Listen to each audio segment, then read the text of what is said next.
Hello, and welcome to Doctor Who 50 Years Ago, the show that looks back to the stories that aired in 1973 and looks at the differences between then and now.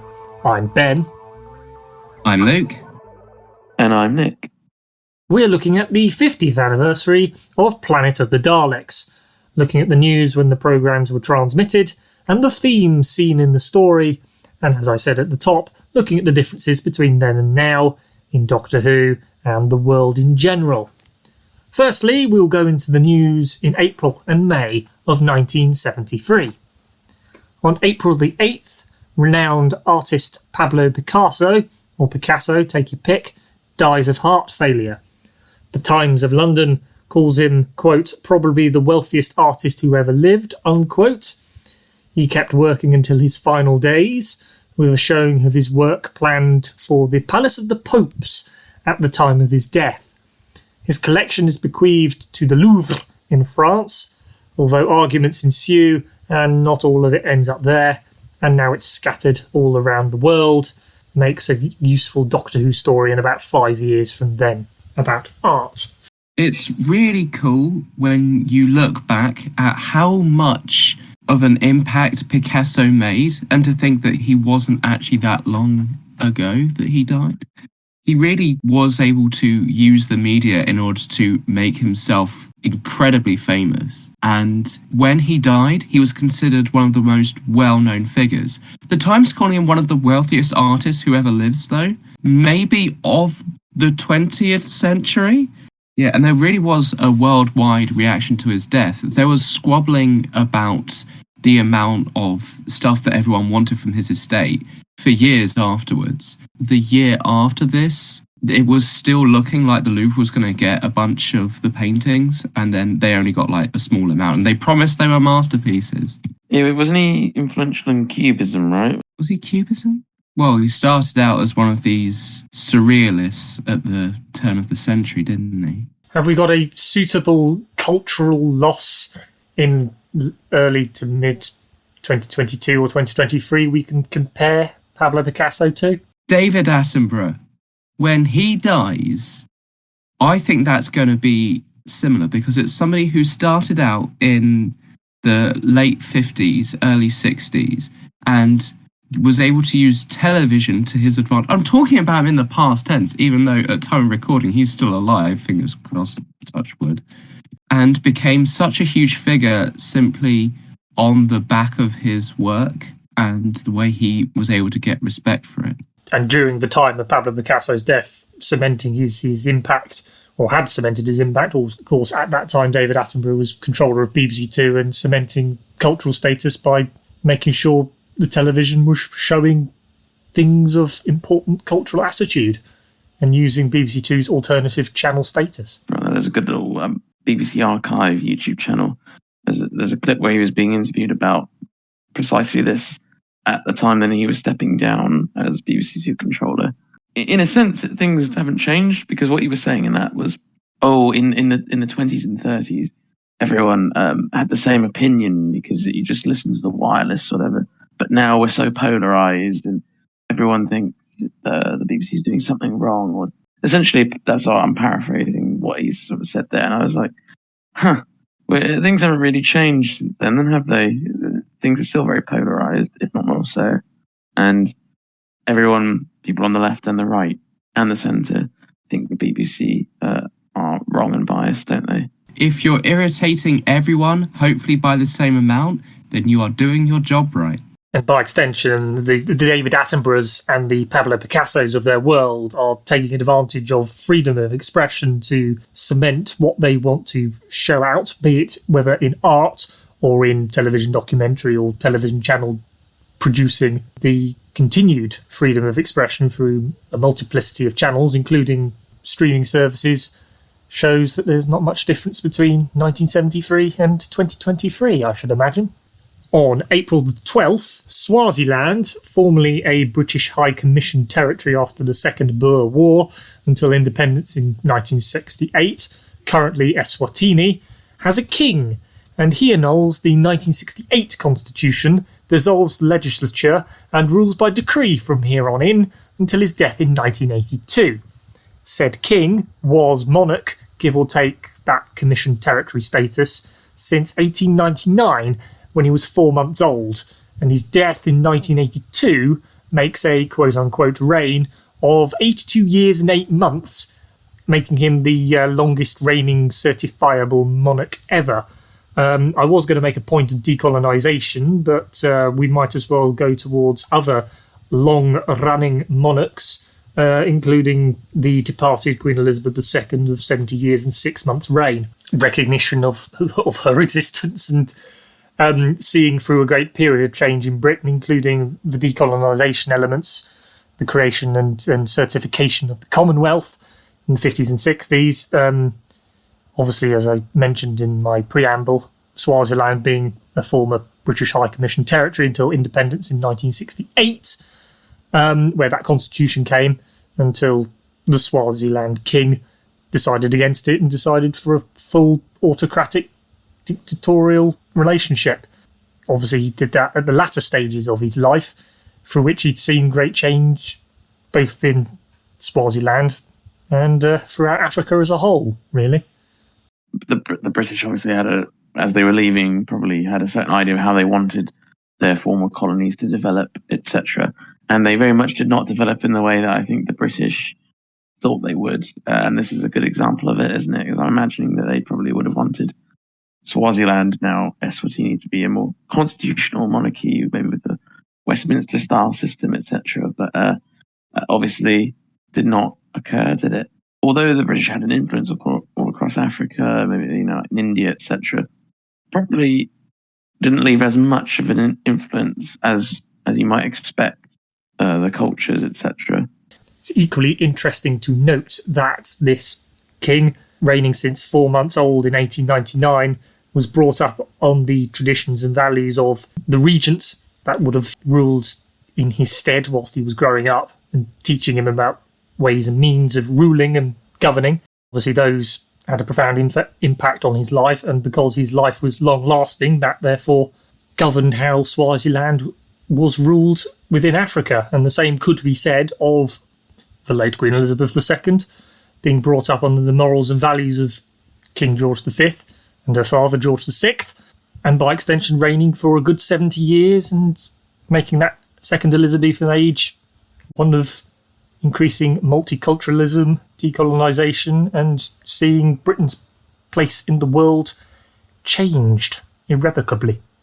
Speaking of Britain's place in the world changing, on May the 1st, an estimated 1.6 million workers in the UK stopped work, supporting a trades union congress day of national protest and stoppage against the government's anti-inflation policy. Transportation and newspapers were affected. However, these strikes were divisive, even with the strikers, some still going to work, some trying to work but unsuccessfully since mostly everywhere had to shut. Everything gets affected, even industries that didn't vote to strike or voted against striking. Ultimately, the Heath government invites the TUC and the unions it represents back to the negotiating table, but after a cooling off period of a couple of weeks, it continues to go downhill from here, and we're heading towards that 3-day week that happens at the end of 1973. The police were urging people to give free lifts if they were actually in their car. They were asking people to carpool. And people who wanted lifts were advised to carry a placard indicating their destination. And I think that is very community-spirited, although it is unclear how much that actually happened, because this really was one of the strikes that brought the country to its knees. There was a pretty general strike on February the 1st of 2023. I don't think it had quite the same impact of basically every industry panicking, wondering what to do. Perhaps after all the amounts of strikes that we've had in 2022-23, what to do in a strike has become a lot more generalised and accepted. And also the powers of the unions have been destroyed anyway. Because of certain impact and feelings of the decade we are talking about, the 1970s. In terms of looking at the differences between then and 2022, yes, the impact of the trade unions does seem to be lessened and weakened, although the voices with which they call out for change to pay and reforms and working conditions and general rallying against the government's handling of economies doesn't seem to have changed too much. The government was proposing a bill, weren't they, to say that certain emergency services have to supply a certain minimum level of service in order for them to be able to still strike, or if they go on strike, there has to be. So that would be like the ambulance service or the fire service. If they then went below that, they could then prosecute the strikers and the union, I think is the idea. Yeah, although I think the unions have then argued, well, on a normal day, because of services are stretched, those minimum standards probably aren't being met anyway. It's a gigantic game of risk. At the end of the 70s, part of the reason why Labour gets a good kicking by the Conservative Party is because the amount of strikes going on. And Margaret Thatcher, who this week in 1973 votes to bring back the death penalty, interestingly. She is, of course, one of the people who is most responsible for taking power away from the unions. Labour, during the minimum service obligations, are very much in favour of the unions still. With New Labour in the 90s, we see them moving away from the unions, and now they're starting to move back when strikes become popular again, but this time under a Conservative government. So it'll be interesting to see how that gets changed. I don't feel like these strikes are being universally reviled yet. In the 70s, you can watch Doctor Who serials, can't you? And then they will comment on analogies to strikes in those episodes. I don't feel we've really got that in Doctor Who in the last few years, because the striking is so much weaker now. It's not so impactful. If you have a car and you drive to work, it's not impacting you that much, because it's really only the transport unions that are going on strike the most. It's not as painful as it would have been to your average punter back in the 1970s. The impact of union strikes appears to have diminished despite recent resurgences in industrial disputes. Although I think we can say that the differences between the plurality of opinion between vehemently opposing and vehemently supporting strikers appears to have unchanged between 2023 and 1973. Right, that was the news, and now we shall get into the themes you can see in Planet of the Daleks. We have warfare, we have Terry Nation's greatest hits, we have various emotions including courage, bravery, stupidity, love. I'm going to start with warfare. This being a Dalek story set in the jungle, we have bacterial bombardment before invasion. The key one that springs to people's mind is obviously the Vietnam War, which is slowly drawing to a close and was prominent in the viewers' minds when the Daleks came on the scene in 1963 and returns as part of Terry Nation's greatest hits for 1973. And, of course, the bacterial bombardment you can connect to the use of Agent Orange. Another thing that struck me was there's a line from one of the Thals, because the Doctor goes, "Oh, didn't you volunteer for this?" And he's like, "Yes, but essentially they were misled." And I feel like that's a sort of a little hint there at the Vietnam War, isn't it?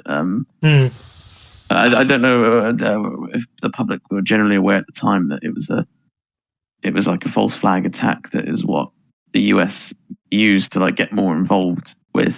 I think that's only a more recent times that's become more well known, isn't it? But certainly with the Tonkin incident in 1964, yeah. There is definitely the sense in this story that these people are worn down.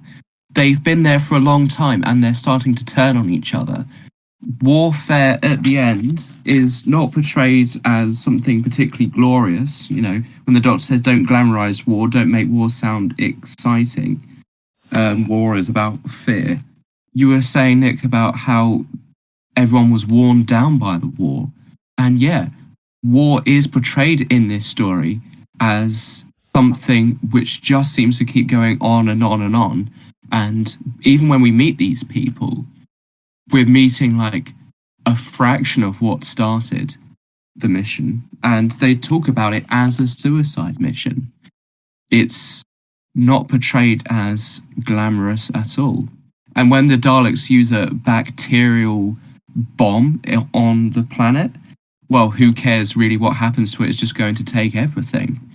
That portrayal of, well, let's just sit back and destroy everything, everyone being worn down by it, that does seem to capture what you were saying, Nick, about that attitude towards the war.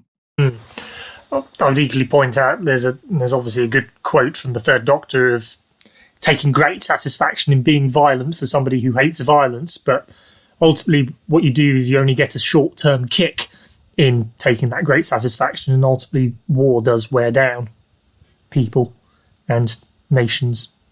Well, I suppose there is a difference in this story between combat and war. Especially if we look at something like Genesis of the Daleks. That's another story where everyone's been beaten down by a 1,000-year war. But we do still kind of cheer when the Daleks go around shooting things. We cheer when Pertwee does a karate chop and goes, yeah! Combat on its own can be portrayed as fun, but but it doesn't add up to a greater whole. You're going to be worn down and be in extreme pain and all turn on each other. It's not the means to the end as most aggressors like to think it is in Doctor Who. Speaking of those aggressors, you see the Daleks take over the Spyridon city. The entrance to the city looks vaguely Aztec and makes its population slaves. The furs protecting the Spyridons from the cold help to identify the usually invisible Spyridons. The link I've made there, possibly incorrectly, is the way that Nazi Germany made sure they could identify the Jewish population by giving them stars, names, and identification. There's a real sense of the Daleks being the invading, some might say, Western influence to what are seen as the less or differently civilized peoples. They do have a kind of a streak of colonialism, I would guess. So the Thals have space medicine, as they call it, to heal the Doctor, but the Spyridons have to use a potion in order to get rid of the fungus on Joe. So I suppose you could make a link of colonialism there. They do have that jungle primitive kind of feel to them. The Daleks gather all the Spyridons and they say, Spyridon slave workers, go to Sector 4, or something like that. They're blatantly evil. They're not trying to manipulate them. I kind of think about how, in the second New Year's special, the Daleks infiltrate the Home Office and they convince people to become their slaves.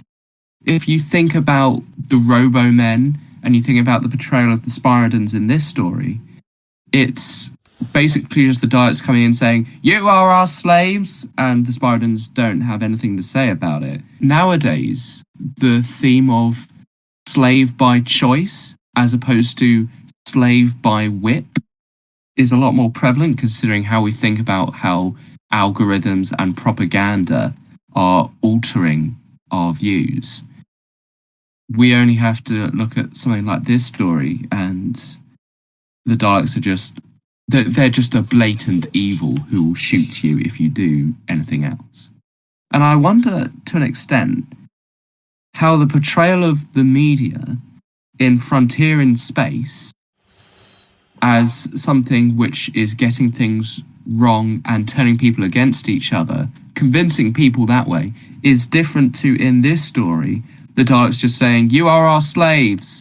I think the changing nature of how the Daleks use underlings or slave labor, etc., as we move further and further on in time, that memory of the Nazis in the Second World War sort of drops out of living memory, because it is quite clear that they're obviously Nazi analogues, aren't they? That's how they were originally created. And I'm pretty sure Terry Nation said that as well, quite openly. Our thought of evil is evolving over time, isn't it? So just being a really simple analogue of a Nazi is a bit like a Second World War Nazi is a bit basic in it. And actually our idea of what a Nazi is as well is evolving over time, isn't it? Okay, yes, yeah, we got to the neo-Nazi point via the strange attempted neo-Nazi reinterpretation in 1988's Silver Nemesis. The point being here in Planet of the Daleks is that you have got the militaristic, fascistic others coming in to subjugate native peoples, experimenting on prisoners, using the fear of death, and just being downright aggressive to get their way. I want to talk about Dalek hierarchy.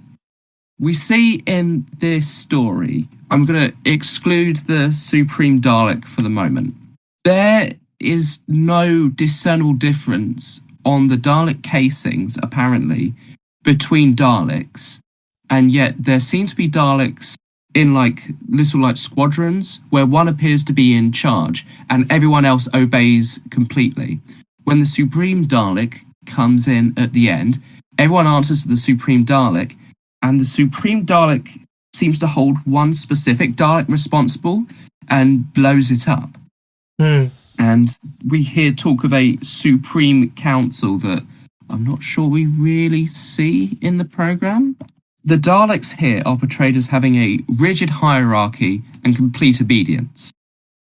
That's where I'm going to draw the line on trying to dissect Dalek hierarchy, because I think anything beyond there, we're just going to start going into something where probably no one really has an answer because there isn't one. The Thals, they are the opposite of the Daleks in the regard that they have a hierarchy but not total obedience. And that is kind of portrayed as a good thing by the themes of the story. The squabbling, dithering and doubting is considered superior to Dalek culture. They are humanized by their lack of complete obedience. And I find it very notable that complete obedience is not considered something good in this story. It's got a very countercultural, screw you to the man kind of thing. If you don't question authority, then you're basically just a Dalek. You've got Weber, the miserable, angry, gung-ho, rogue individual there, who basically does nothing but jeopardise the mission multiple times and then dies. So much for foul military training. But yeah, the point being, and ultimately, what's his name? Bernard Horsfall, let's go with him. Bernard Horsfall says that the job doesn't allow for quote-unquote human weakness. But yeah, the Doctor just comes in with business of command is not for a machine. If you think and act like the Daleks, you've lost. Ultimately, the only thing that separates the Thals from the Daleks is that humanity, that moral high ground, and various emotions, which we can talk about. Courage, bravery, stupidity, love, paranoia. In about episode 1 or 2, the difference between courage and reckless stupidity, looking for a good reason to die on a certain suicide mission to make sure the Daleks don't invade the galaxy, and not dying to some kind of flesh-eating tentacle or the whirlpool in the original Dalek story. Or a giant clam. Yes. or in the case of more recent Dalek stories, those strange hand mines. The Doctor's words about courage and bravery, etc., is one of those ones that people put on a supercuts or whatever of Doctor Who, don't they? Or it's like a quote from the Doctor you'd print on a T-shirt or something like that. Where he says about courage. That's all like pretty bog standard stuff and stands the test of time, as I said.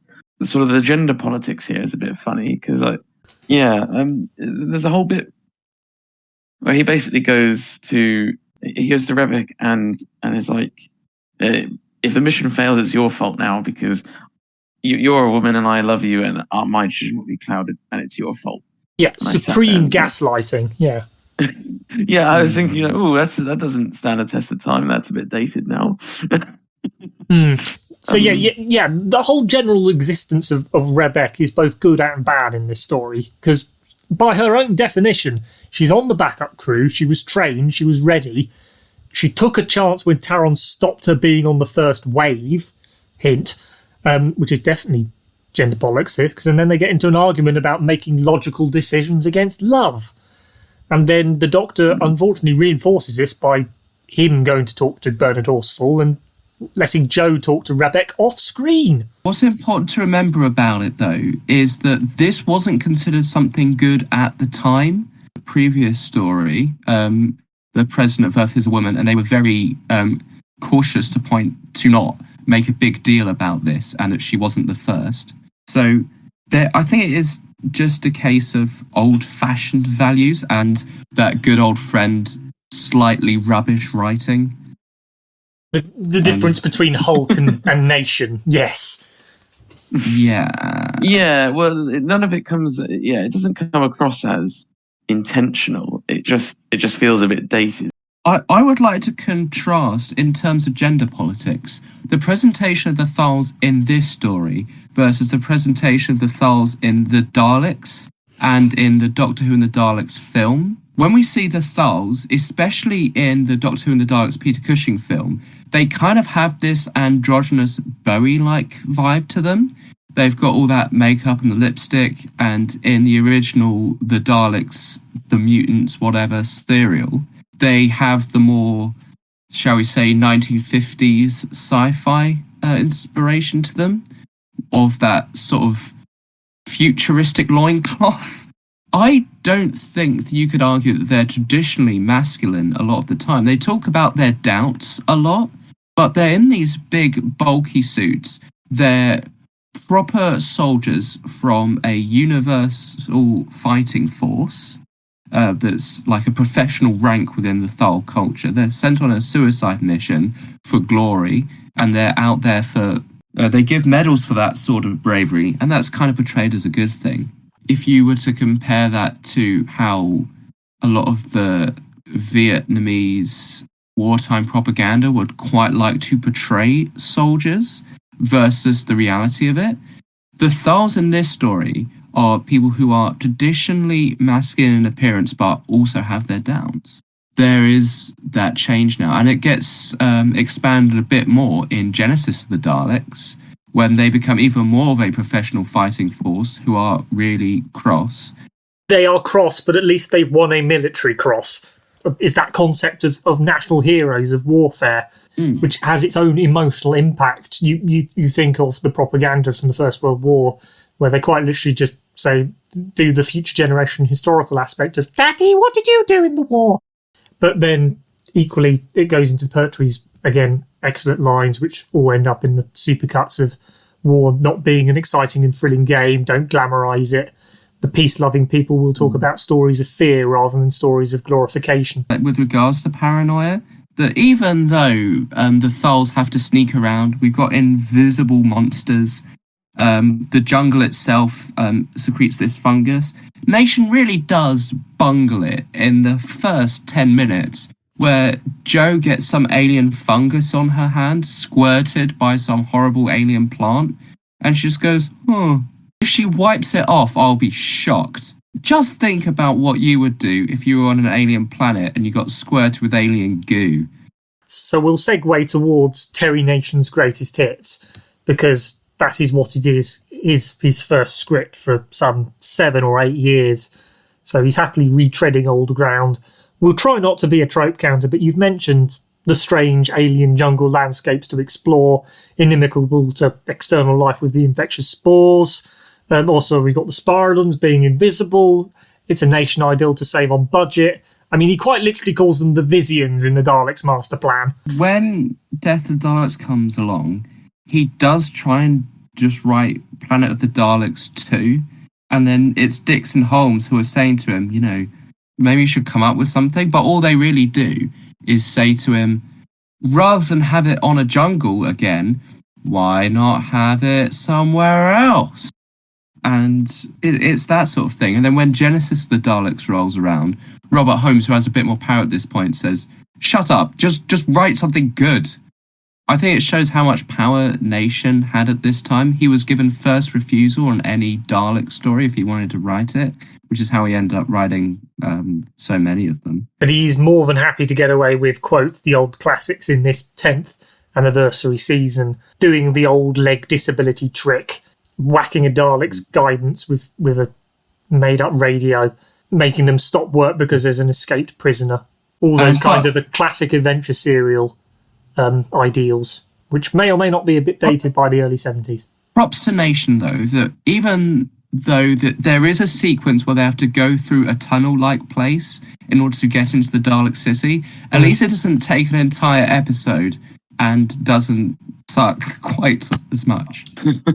No, Well, that's why there's only 6 episodes. If there were 7, there would be a whole episode doing that. Like, obviously, all this we would now happily decree as Dalek continuity, which was obviously quite unique, or any kind of continuity, or any kind of retelling of stories was unique in the early 70s. How do you think that would compare to the Doctor Who episodes of 2022 and 2023 and their penchant for continuity in certain cases? The stakes in this story, I would say, are that the Daleks could become invisible and there'll be a fleet of invisible Daleks. 10,000 Daleks in all of time and space. If you think of the universe as being as big as it is and time as being as big it is, it kind of seems like a losing battle immediately. But it's treated as the Daleks are here, we've got to stop them. And it's never really referenced again either. So when we think about nowadays, especially if you look at the RTD, his initial run, there is a very obvious Dalek continuity of we meet the 4 Daleks, the Cult of Skaro, Doomsday, and then we kind of continue to hang around with them until Journey's End. It is kind of a one to another thing, whereas here it's just, we've run into some Daleks, Doctor. The presentation here is more just on the sense of telling a self-contained story as opposed to let's try and develop deliberately some bit of Dalek lore that we can continue to use. In retrospect now, especially after Genesis of the Daleks, this one story is a bit of an orphan, canon-wise, isn't it? Where exactly does it fit? Similarly, you get some of those in New Who now as well, but that was more, you were saying about the RTD era, and then obviously the Chibnall era sort of developed this as well. But I'd say the Moffat era started just to have pluck out random Dalek episodes, didn't it? Like Into the Dalek. I know that in the 12th Doctor's final episode, we revisit Rusty, but that whole setting where the Daleks are fighting some generic humans, it's just sort of plucked out of nowhere, and it has no link to anything that we ever see before or since, does it? And one final point, which I'd like to see the difference between portrayal in stories in 1973 and towards the newer series is that of self-sacrifice. So we have the Spyridon Wester, who saves Spyridon and pretty much everybody by releasing the bacteria bomb and infecting himself and the Daleks. I'd like to compare and contrast that with the 10th Doctor's sacrifice to save one person in terms of Wilfred Mott. I described Wester's sacrifice as like the 10th Doctor's, only actually noble. What terrible decision do you have to make, and what sacrifices do you have to make? And I suppose you could try and compare and contrast that with the 10th Doctor facing his own self-aggrandizing self and the sense of portrayal and doom and death he sees in the 2009 specials, only to come face to face with it. And having his own train tracks moment of what does he do? Does he carry on living his vainglorious self, or does he save one single person in Wilfred Mott? This idea of self-sacrifice, the way they try and milk it for drama, I would say I don't feel like it's particularly dramatic. The way it's shown in this episode is particularly dramatic compared to how when a character such as the Doctor, as you're describing, sacrifices himself for Wilfred Mott, or various other characters sacrifice themselves in New Who. The music swells in it. They have a little teary moment. Basically, the episode stops for a moment just to be like, oh, good on you, oh, poor you, etc., and tries to milk some drama out of it. Here, it's like they don't really try that. The way it's presented, Wester is, as far as I'm aware, the only Spyridon who's named, and once he dies, we get to see his face. And he's also the only good Spyridon, because he's the one who doesn't like the Daleks. And he's got that Silurian thing going on, in the sense that he's the one who questions what a large amount of the species is doing. And it shows that they are all free-thinking individuals. And it's not just like racial crimes. So I would argue that his self-sacrifice is seen as dramatic in the story, in as much as Classic Who will generally be dramatic.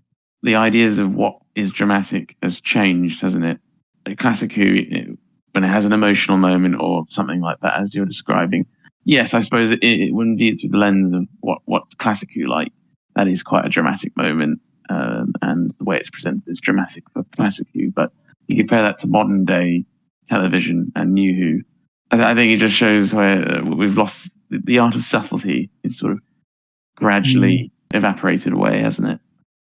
That would have evolved with how the media is portrayed and how certain generations have come to try and change the media to tell their own stories in different ways.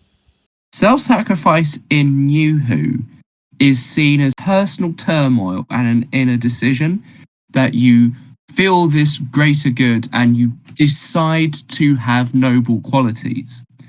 The presentation of self-sacrifice in Planet of the Daleks, I would argue, is somewhat less of a personal, noble decision with this idea of good qualities for a human to have. The suicide mission in Planet of the Daleks, I would argue, is portrayed in a sense of, what about the fame this will get me? The Doctor talks about the medals you'll get for bravery. What other serials do we have a self-sacrifice in? The Ark in Space? I wouldn't say that self-sacrifice in that story is seen as a particular noble personal journey. Like, oh, I'm overcoming some fault of mine and realizing that the real thing I must do is noble. It's more portrayed as, this is what I have to do for the benefit of the species. And it's more societally focused, that's what you're expected to do, as opposed to within the context of a character arc. I would say that Rigsy in Flatline, when he tries to sacrifice himself, he's doing it as like, this is the noble thing to do. And it's funny when Clara says, I'm just going to use a hairband. You don't have to kill yourself for this. I would say that's an interesting thing in terms of societal expectations and rewards. Like, media portrays self-sacrifice nowadays as more personal journey as opposed to something you're kind of expected to do and to aspire to for your peers. That is indeed a fascinating look on the concept, the values, and what people perceive self-sacrifice to be in Doctor Who stories in 1973 and towards more modern times. We've also had a look at warfare as portrayed in Planet of the Daleks, the attempted form of writing that Terry Nation brought to that story in terms of bringing back the Daleks' greatest hits, and also his forms of writing, which we've directly contrasted with the previous story, Frontier in Space, and other stories closer to modern day, as well as also the various human emotions he portrays in like courage and bravery and stupidity and love and paranoia and all those other elements that you would find when you're having good battle evil in Doctor Who stories, both in 1973 and in the modern day. Thank you very much for listening. You can find us on Blogspot, which redirects to the audio version of this episode on iTunes. Leave positive comments there, it helps. If you've watched the slideshow version on YouTube, you can like, comment and subscribe. We're available on Facebook also. We shall be back next time with the Green Death to point at it and go, ugh. Until then, I've been Ben. I've been Lick. And I've been Nick. Thank you, and goodbye.